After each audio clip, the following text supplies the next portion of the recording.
Good evening students. இன்னைக்கு previous year question analysisல UPSC 2025 polity questions வந்து discuss பண்ணலாம். So நார்மலா 10 to 15 question வந்து பார்த்தீங்கன்னா இப்போ recent yearsல polityல கேட்குறாங்க. So 2025ல பார்த்தீங்கன்னா statement baseல அதுவும் வந்து பார்த்தீங்கன்னா சில கான்ஸ்டியூஷனில் இருக்கா இல்லையா, ஸோ ஜென்ரலாக இருக்காங்களா, அந்த மாதிரியான ஸ்டேட்மெண்ட்டில் நம்ம கன்ஃபியூஸ் பண்ணுற மாதிரி சில கொஷின்ஸ் எல்லாம் கேட்டிருப்பாங்க. ஸோ நம்ம டிஸ்கஸ் பண்ணலாங்க. Question number 1, consider the following statement with regard to pardoning power of president. So நமக்கு தெரியும் ஆர்டிகிள் 72 ஆஃப் இந்தியன் கான்ஸ்டியூஷனில் பிரசிடெண்ட்டோட பார்டனிங் பவர் வந்து பார்த்திங்கன்னா மென்ஷன் பண்ணியிருப்பாங்க. ஸோ அதில் அவருக்கு different kinds of power, especially 5 different powers இருக்கும். பார்டன், கம்யூட்டேஷன், ரெமிஷன், ரெஸ்பைட், ரெப்ரைவ்னு இருக்கும். ஸோ அது ரிலேட்டடாக தான் கொஸ்டின். ஸோ ஃபர்ஸ்ட் ஸ்டேட்மெண்ட் பார்க்கலாம். The exercise of this power by the president can be subjected to limited judicial review. So இது வந்து பார்த்திங்கன்னா ஒரு தடவை கான்ட்ரவர்ஷியல் ஆச்சு. பிரசிடென்ட் வந்து அவர் வந்து அன்லிமிட்டடாக யூஸ் பண்ணலாம், ஜுடிஷியரி வந்து கொஷின் பண்ணக்கூடாது அப்படின்லாம் கூட வந்து பார்த்திங்கன்னா கேசஸ் வந்து ஃபைல் ஆகிருக்கும். ஸோ இதில் சில different case, for example Ram versus Union of India, Shatrughan versus Union of India, இதிலெல்லாம் வந்து பார்த்திங்கன்னா என்ன சொல்லியிருப்பாங்க அப்படின்னா பிரசிடெண்ட்டோட இந்த பார்டனிங் பவர் வந்து பார்த்திங்கன்னா subject to judicial review.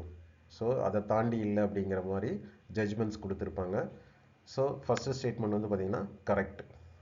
So then second statement போகலாம். The president can exercise this power without the advice of central government. ஓகேங்களா. ஸோ ஈவன் தோ இது வந்து ஒரு எக்ஸ்ட்ரானரி பவர்னாலும் இதுவுமே சப்ஜெக்ட் டு ஆர்டிகல் 74. ஆர்டிகல் 74 என்னென்னா பிரசிடென்ட் வந்து எய்ட் அண்ட் அட்வைஸ் படி தான் ரன் ஆகணும் அப்படிங்கிறது. ஸோ இந்த 72வும் ஆர்டிகல் 74க்குள்ள கீழே தான் சப்சியூம் ஆகும். ஓகேங்களா. ஸோ இது அவரோட எய்ட் அண்ட் அட்வைஸ் இல்லாமல் இந்த பவரை வந்து பார்த்திங்கன்னா ஒரு யூஸ் பண்ண முடியாது. சில நேரம் நமக்கு வந்து பார்த்திங்கன்னா கன்ஃபியூஸ் ஆகும். ஸோ அதனால இந்த கொஸ்டின்ஸ் வந்து இருக்கும். ஓகேங்களா. ஸோ ஆன்சர் வந்து பார்த்திங்கன்னா 1 only. Then second question, consider the following statement. On the dissolution of the House of the People, the Speaker shall not vacate his or her office until immediately before the first meeting of House of People after the dissolution.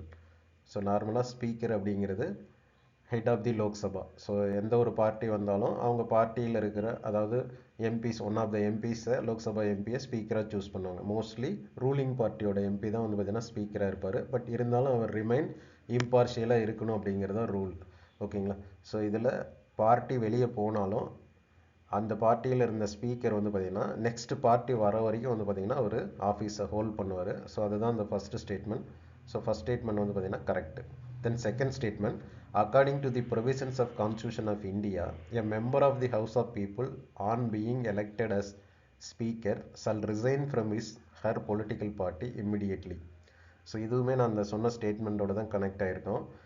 நார்மலாக speaker வந்து இம்பார்ஷியலாக இருக்கணும் அப்படிங்கிறதுக்காக political party, அவர் எந்த பார்ட்டியை depend பண்ணியிருக்காரோ அதை வந்து அதிலிருந்து resign பண்ணணும் அப்படிங்கிறாங்க. பட் கான்ஸ்டியூஷனில் அந்த மாதிரி எந்த ஒரு மென்ஷனுமே கிடையாது. ஓகேங்களா. ஸோ அதனால தான் ப்ரொவிஷன்ஸ் ஆஃப் தி கான்ஸ்டியூஷன் கொடுத்துருக்காங்க.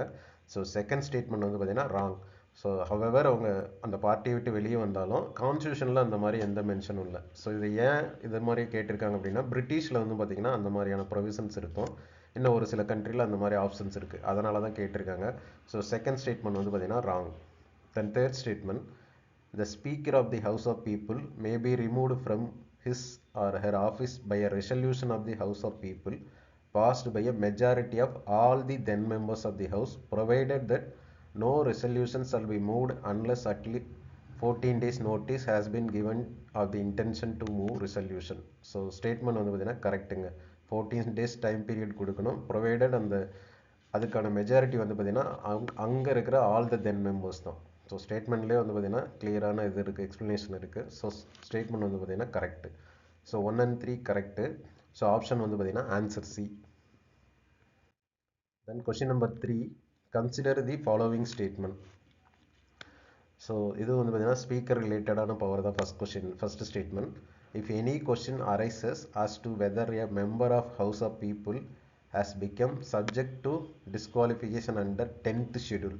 ஸோ நமக்கு தெரியும் மொத்தம் 12 ஷெடியூல் இருக்குது. அதில் 10th ஷெடியூல் வந்து பார்த்திங்கன்னா ஆன்டி டிஃபெக்ஷன் லா. இந்த ஆன்டி டிஃபெக்ஷன் லாவை பொறுத்த வரைக்கும் ஸ்பீக்கருக்கு தான் பவர். லோக்சபானா சேர்மன் வந்து ராஜ்யசபா. ஓகேங்களா. ஸோ அதில் என்ன சொல்லியிருக்காங்கன்னா, the president decision in accordance with the opinion of the Council of union ministers shall be final. So இந்த இடத்துல பிரசிடெண்ட்டுக்கு எந்த ஒரு ரோலும் இல்லைங்க. ஸோ ஆன்டி டிஃபெக்ஷன் லானாவே அங்கே வந்து பார்த்தீங்கன்னா ஸ்பீக்கர் ஆர் சேர்மன் வந்துடுவாங்க. ஸோ ஸ்டேட்மெண்ட் வந்து பார்த்தீங்கன்னா wrong. Then second statement, there is a no mention of the word political party in the Constitution of India. So இதுவுமே நம்ம வந்து பார்த்தீங்கன்னா கெஸ் பண்ணால் ஆன்சர் பண்ண முடியும். ஸோ ஆன்டி டிஃபெக்ஷன் லா அப்படிங்கும் போது ஸ்பிளிட்டு மெர்ஜர் பொலிட்டிக்கல் பார்ட்டி சில நேரம் டிஸ்குவாலிஃபை பண்ணுறது இந்த மாதிரிலாம் இருக்கும். பார்ட்டினா என்ன அப்படிங்கிறத அந்த 10th ஷெடியூலில் வந்து பார்த்தீங்கன்னா டிஃபைன் பண்ணியிருப்பாங்க. ஓகேங்களா, ஒரு பர்சனை வெளியே அனுப்புறது இல்லை வந்து பார்த்திங்கன்னா என்ன ரீசன்ஸ்க்காக அனுப்பலாம் அப்படிங்கிறது அதில் வந்து பார்த்திங்கன்னா மென்ஷன் ஆகிருக்கும். ஸோ அந்த இடத்துல பார்ட்டிங்கிற மென்ஷன் ப்ரெசென்ட் ஆகிருக்கும். ஸோ அந்த ஸ்டேட்மெண்ட்டுமே வந்து பார்த்திங்கன்னா ராங் மென்ஷன் ஆகிருக்கு. ஸோ ஆன்சர் வந்து பார்த்திங்கன்னா which of the given above is are correct கேட்குறாங்க. ஸோ ரெண்டுமே வந்து பார்த்திங்கன்னா wrong. So answer option D. Then question number 4, consider the following statement. Statement 1, in India the state government have no power for making rules for grant of concession in respect of extraction of minor minerals even though such minerals are located in their territory. So ஆக்சுவலாக ரெண்டு டைப்பில் minerals இருக்குங்க. Major minerals, minor minerals. Major minerals வந்து பார்த்திங்கன்னா central கவர்மெண்ட்டோட power கீழே வரும். Minor minerals வந்து பார்த்திங்கன்னா ஸ்டேட் கவர்மெண்ட். பட் இருந்தாலும் சென்ட்ரல் கவர்மெண்ட்டுக்கும் ஒரு சில இடத்துல வந்து பார்த்திங்கன்னா பவர் வந்து ப்ரெசென்ட் ஆகிருக்கும். இந்த இடத்துல என்ன கேட்குறாங்கன்னா state government have no power for making rules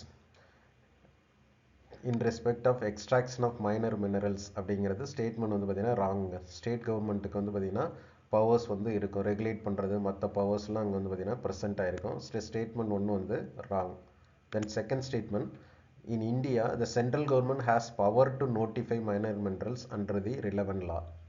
so இந்த இடத்துல நமக்கு சில நேரம் கன்ஃபியூஸ் ஆகும், மைனர் மினரல்ஸ்னால் மேபி ஸ்டேட் வருமா அப்படிங்கிறது. கிடையாதுங்க. இந்த இடத்துல சென்ட்ரல் கவர்மெண்ட் தான் வந்து மினரல்ஸை நோட்டிஃபை பண்ணுவாங்க, எது மேஜர் எது மைனர்னு.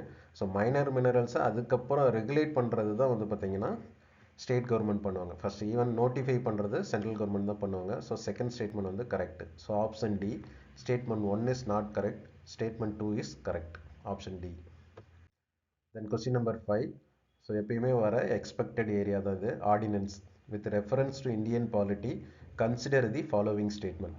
ஆனால் ஆர்டினன்ஸ் நமக்கு தெரியும், ஆர்டினன்ஸுங்கிறது செஷன், அதாவது லோக்சபா அண்ட் ராஜ்யசபா மீட்டிங்கில் இல்லாத போது எமர்ஜென்சி ஏதாவது ஒரு ஆக்ட் வேணும்னா பாஸ் பண்ணுறதுக்கான ஒரு ப்ரொவிஷன்ஸ் தான். சென்டர்னா பிரசிடென்ட் பண்ண முடியும், ஸ்டேட்னா கவர்னர் பண்ண முடியும். ஸோ அதை பற்றி பார்க்கலாங்க. An ordinance can amend any central act. So இந்த இடத்துல ஆர்டினன்ஸுங்கிறது வந்து நார்மலாக பார்லிமெண்ட்டில் என்னென்ன ஆக்டில் வந்து பார்லிமெண்ட்டுக்கு என்னென்ன பவர்ஸ் இருக்கோ ஒரு ஆக்டை சேஞ்ச் பண்ணுறதுக்கோ அதே இடத்துல தான் ஆர்டினன்ஸும் அப்ளை ஆகும். மீனிங் என்னென்னா பிரசிடென்ட் வந்து நார்மலாக பார்லிமெண்ட் என்னென்ன பண்ணுறாங்களோ அதில் தான் இவரும் ஆக்ட் வந்து பாஸ் பண்ண முடியும், வேறு எதுலேயும் வந்து பார்த்திங்கன்னா பாஸ் பண்ண முடியாது. அதை தான் கொஸ்டினை கேட்டிருக்கிறாங்க. ஸோ ஃபஸ்ட் ஸ்டேட்மெண்ட் வந்து பார்த்திங்கன்னா correct. Then second statement, and ordinance can abridge a fundamental right. நான் இப்போ சொன்னேன் இல்லைங்களா, சேம் தான். ஸோ இந்த இடத்துல எந்த ஒரு ரைட்டாக எந்த ஒரு லாவாக இருந்தாலும் சரி, ஆர்டினன்ஸாக இருந்தாலும் சரி, கான்ஸ்டியூஷனல் அமெண்ட்மெண்ட்டாக இருந்தாலும் சரி, இல்லை ஒரு நார்மல் அமெண்ட்மெண்ட்டாக நார்மல் ஆக்டாக இருந்தால் எதாக இருந்தாலும் ஃபண்டமெண்டல் ரைட்டை வந்து பார்த்திங்கன்னா அப்ரீச் பண்ணக்கூடாது. ஓகேங்களா. ஸோ இந்த செகண்ட் ஸ்டேட்மெண்ட் வந்து பார்த்திங்கன்னா wrong. Then third statement, and ordinance can come into effect from a back date. So இது வந்து பார்த்திங்கன்னா கரெக்டுங்க. ரெட்ரோஸ்பெக்டிவாக வந்து பார்த்திங்கன்னா கொண்டு வர முடியும். ஸோ இதுக்கு ஆன்சர் வந்து பார்த்திங்கன்னா 1 and 3, option C. Then question number 6, with reference to India consider the following. So 3 இது கொடுத்துருக்காங்க. Interstate council, national security council, zonal council. How many of the above were established as per the provision of Constitution of India. So இதெல்லாம் constitution படி establish பண்ணியிருக்காங்கன்னு கேட்குறாங்க. So first option பார்க்கலாம், inter state council. So ஸ்டேட்டோட கோஆர்டினேஷனை increase பண்ணுறதுக்காக create பண்ணது. So article 263 படி வந்து இன்டர் ஸ்டேட் கவுன்சில் வந்து க்ரியேட் பண்ணியிருப்பாங்க. ஸோ அது வந்து பார்த்திங்கன்னா கான்ஸ்டியூஷன் ப்ரொவிஷன்ஸ் படி க்ரியேட் பண்ணியிருப்பாங்க. அது ஒரு constitutional body. So first statement correct. Then national security council.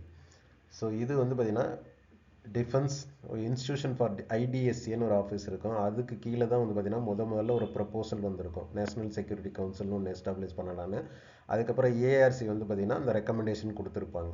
So இதுக்கு வந்து பார்த்தீங்கன்னா அவங்க எக்ஸிக்யூட்டிவ் ஆக்ஷன்ஸ் மூலம் தான் பண்ணியிருப்பாங்க, கான்ஸ்டியூஷன் ப்ரொவிஷன்ஸ் எதுவும் ஆட் பண்ணியிருக்க மாட்டாங்க. ஸோ செகண்ட் ஸ்டேட்மெண்ட் வந்து செகண்ட் ஆப்ஷன் வந்து பார்த்தீங்கன்னா வராது. தென் தேர்ட் வந்து பார்த்தீங்கன்னா ஜோனல் கவுன்சில், இதுவுமே வந்து பார்த்தீங்கன்னா ரீஆர்கனைசேஷன் ஆக்ட் அது வழியாக தான் வந்து பார்த்தீங்கன்னா பாஸ் பண்ணியிருப்பாங்க. இதுக்காக வந்து எந்த ஒரு கான்ஸ்டியூஷனல் ப்ரொவிஷன்ஸும் கிரியேட் பண்ணியிருக்க மாட்டாங்க. ஸோ 2 and 3 வராது. ஸோ ஆன்சர் வந்து பார்த்தீங்கன்னா option A only 1. Then question number 7, consider the following statement. The Constitution of India explicitly mentions that in certain spheres of Governor of State Act in his or her own discretion. So நமக்கு தெரியும் கவர்னருக்கு சில special discretion power இருக்குது. அது வந்து பார்த்திங்கன்னா even பிரசிடெண்ட்டுக்கு இல்லாத ஒரு சில டிஸ்கிரிஷனரி பவருக்கு கூட கவர்னருக்கு வந்து பார்த்திங்கன்னா ப்ரெசென்ட் ஆகிருக்கும். இந்த இடத்துல சில ஜட்ஜ்மெண்ட்டே இன்வால்வ் ஆகிருக்கும். என்ன அப்படின்னா கவர்னரோட டிஸ்கிரிஷனரி பவரில் யாரும் வந்து இன்டர்ஃபியர் ஆகக்கூடாது. ஸோ இது அவரோட டிஸ்கிரிஷனில் வருதுன்னா அதில் டிசைட் பண்ணுற ரைட்ஸ் வந்து பார்த்திங்கன்னா அவருக்கு மட்டும்தான் இருக்குது அப்படின்னு ஜட்ஜ்மெண்ட்ஸ் சொல்லியிருக்காங்க. ஸோ ஃபஸ்ட் ஸ்டேட்மெண்ட் வந்து correct. Then second statement, the President of India can of his her own reserve a bill passed by a state legislature for his or her consideration without it being forwarded by the governor of state concerned.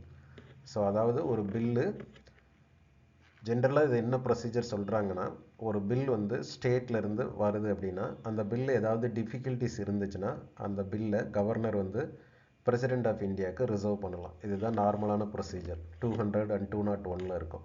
So இந்த இடத்துல அந்த bill அங்கேருந்து அதாவது reserve பண்ணாமே governor reserve பண்ணாமே இவர் வந்து இது பண்ண முடியுமா அப்படிங்கிறத கொஷினில் கேட்டிருக்காங்க. பட் இதில் என்ன ஆப்ஷன்னா கவர்னர் ஃபார்வர்ட் அதாவது ரிசர்வ்க்கு அனுப்புகிறார் இல்லைங்களா, அந்த மாதிரி ரிசர்வ் பண்ணாமல் பிரசிடெண்ட்டாக வந்து பார்த்திங்கன்னா ஓனாக வந்து ரிசர்வ் பண்ணுற பவர் வந்து அவருக்கு கிடையாது. ஸோ கீழேருந்து வந்தால் தான் அவரால் வந்து பார்த்திங்கன்னா அந்த ஆக்ஷனை எடுக்க முடியும். ஒன்ஸ் அவர்கிட்ட ரிசர்வுக்கு வந்துருச்சுன்னா அதுக்கப்புறம் அவர் என்ன டெசிஷன் சொல்கிறாரோ அதுதான் ஃபைனல். அதுக்கப்புறம் வேறு யாரும் இன்டர்ஃபியர் ஆக முடியாது. பட் இவராக ஓனாக வந்து பார்த்திங்கன்னா ரிசர்வ் பண்ண முடியாது. ஸோ இந்த செகண்ட் ஆப்ஷன் வந்து பார்த்திங்கன்னா ராங். ஸோ ஆன்சர் வந்து பார்த்திங்கன்னா option A 1 only.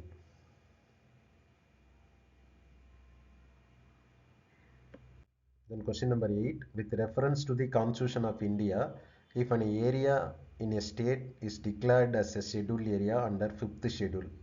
So 5th ஷெடியூல்னு அனௌன்ஸ் பண்ணதுக்கப்புறம் யாருக்கு பவர் அப்படிங்கிறத question. First option, the state government loses its executive power in such areas and local body assumes total administration. So 5th ஷெடியூல்னு announce பண்ணிட்டா அந்த இடத்துல யாருக்கு பவர் அதிகமாக வரும்னா கவர்னருக்கு தான் வருங்க. பட் கவர்னருக்கு வந்தாலும் டோட்டலாக எல்லா பவரையும் வந்து பார்த்திங்கன்னா ஸ்டேட் கவர்மெண்ட் வந்து லாஸ் ஆகாது. இப்போ சில நேரம் ட்ரைபல் அட்வைசரி கவுன்சில் மற்ற கவுன்சிலாம் க்ரியேட் பண்ணுற பவர் வந்து பார்த்திங்கன்னா ஸ்டேட் கவர்மெண்ட்டுக்கு தான் ப்ரெசென்ட் ஆகிருக்கும். ஸோ இந்த இடத்துல டோட்டல் அட்மினிஸ்ட்ரேஷனுங்கிறது தப்பு. So first option wrong. Then second option, the union government can take over the total administration of such areas under certain circumstances on the recommendation of governor. So இந்த இடத்துல union கவர்மெண்ட்டுக்கு எதுவும் work இல்லைங்க. Just announce பண்ணும்போது president பண்ணுவார், plus government வந்து bill pass பண்ணுவாங்க union, அதெல்லாம் ஓகே. பட் இந்த இடத்துல ஸ்டேட் கவர்மெண்ட் தான் அந்த இஷ்யூவெல்லாம் ஹேண்டில் பண்ணுவாங்க ப்ரொவைடட் கவர்னரோட இது. ஸோ செகண்ட் ஆப்ஷனும் வந்து பார்த்திங்கன்னா ராங். எத்தனை கரெக்டுன்னு கேட்டிருக்காங்க. ஸோ ஆன்சர் வந்து பார்த்திங்கன்னா option D. Then question number 9, consider the following subject under the Constitution of India. So ஒரு 3 ஆப்ஷன்ஸ் கொடுத்துருக்காங்க. List of 1 union list in the 7th schedule, extent of executive power, condition of governor of office. So இதில் question என்ன கேட்டிருக்காங்கன்னா state of the ஸ்டேட்டுக்கிட்ட permission கேட்குறது எந்தெந்த bills அப்படின்னு கேட்டிருக்காங்க. ஸோ நார்மலாக தெரியும் ஆர்டிகல் 368 கீழே சில பில்ஸ் இருக்கும். இதில் ஒரு சில பில்ஸுக்கு ஆஃப் த ஸ்டேட்டுக்கிட்ட பர்மிஷன் வாங்கணும். ஏன் அப்படின்னா அந்த பில் மேபி ஃபெட்ரல் நேச்சராக இருக்குது, அதாவது சென்டர் ஸ்டேட் ரெண்டுக்கும் காமனாக இருக்குது அப்படின்னா ஆஃப் த டோட்டல் ஸ்டேட்டில் ஆஃப் த ஸ்டேட்டுக்கிட்ட பெர்மிஷன் வாங்கணும். அதுதான் கொஸ்டின். ஸோ ஃபர்ஸ்ட் ஆப்ஷன் பார்த்தீங்கன்னா லிஸ்ட் 1 யூனியன் லிஸ்ட் எந்த லிஸ்ட்டாக இருந்தாலும் சரி 7th ஷெடியூலில் இருக்குது அப்படின்னா அது வந்து பார்த்திங்கன்னா ஃபெட்ரல் நேச்சர் தான். ஸோ ஆஃப் த ஸ்டேட்டுக்கிட்ட பெர்மிஷன் வாங்கணும். So first option correct.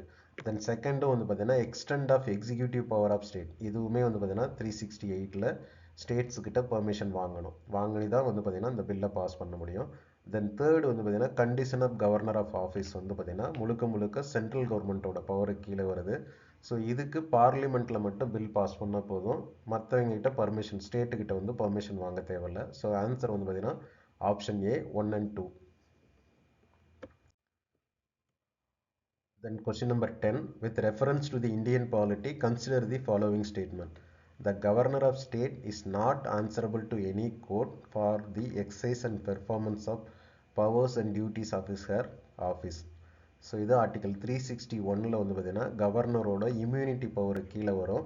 So first statement வந்து பார்த்தீங்கன்னா கரெக்ட். அவரோட ஆக்ஷன்ஸ்க்கு இது வந்து பார்த்தீங்கன்னா ஆன்சர் பண்ண தேவையில்லை. ஓகேங்களா? So first statement correct. Then second ஸ்டேட்மெண்ட்டும் வந்து பார்த்தீங்கன்னா எக்ஸப்ஷனல் பவரில் தான் வரும். No criminal proceeding shall be instituted or continued against the governor during his or her term of office. Article 14ல் equality before the law and equal protection of லான்னு இருக்கும். So இதில் எக்ஸப்ஷன்ஸ் பார்த்தீங்கன்னா தெரியும். ஸோ அதில் கவர்னர் பிரசிடென்ட்டுக்கெலாம் எக்ஸப்ஷன்ஸ் என்ன அப்படின்னா, அவங்க டேர்ம் ஆஃப் ஆஃபீஸில் அவங்க மேலே கிரிமினல் சார்ஜஸ் வந்து ஃபைல் பண்ண முடியும். ஒன்ஸ் அவங்கள இம்பீச் பண்ணிவிட்டு வேணால் பண்ணலாம். ஸோ அதுதான் அந்த ஸ்டேட்மெண்ட். ஸோ செகண்ட் ஸ்டேட்மெண்ட்டும் correct. Then third statement, member of state legislature are not liable to any proceedings in any court in respect of any thing said within the house. ஓகேங்களா? So இது எல்லாமே வந்து பார்த்திங்கன்னா so அவங்களுக்கு கொடுத்துருக்கிற சில protections கீழே வரும், இம்யூனிட்டிஸ் கீழே. ஸோ அவங்க வந்து பார்த்திங்கன்னா அவங்க பேசினதுக்கு வேறு யாருக்கும் வந்து பார்த்திங்கன்னா எக்ஸ்ப்ளனேஷன் கொடுக்கணுங்கிற மேண்டேட்டரி கிடையாது. ஓகேங்களா? ஸோ இதெல்லாம் ப்ரிவிலேஜஸ்க்கு கீழே வரும். ஸோ தேர்ட் ஸ்டேட்மெண்ட்டுமே correct. Which of the statement given above are correct வந்து பார்த்திங்கன்னா option D, all the above. So இதுக்கடுத்து நெக்ஸ்ட்டு வந்து பார்த்திங்கன்னா எக்கனாமிக்ஸ் கொஸ்டின் டிஸ்கஸ் பண்ணலாம். தேங்க்யூ.